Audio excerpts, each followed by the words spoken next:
Kumakain ka naman ah. Yung iba nga, nagmamalimos para makakain lang. Oo. Tayo nagnanakaw. Diskarte ang tawag doon. Kid, kapag wala kang diskarte sa mundo nito, mamamatay kang dilat at walang laman ang tiyan mo. Ha? Dalawang klaseng tao lang nasa mundo. Tandaan mo to, ha? Yung manluloko at yung nagpapaloko.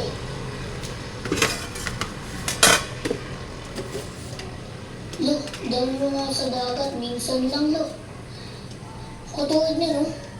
Kayo maglalaro ng buhangin. Maliliw ako sa tubig. Gastos lang yan. Tumakot yung pera natin. Matutulong ulit tayo sa kalye.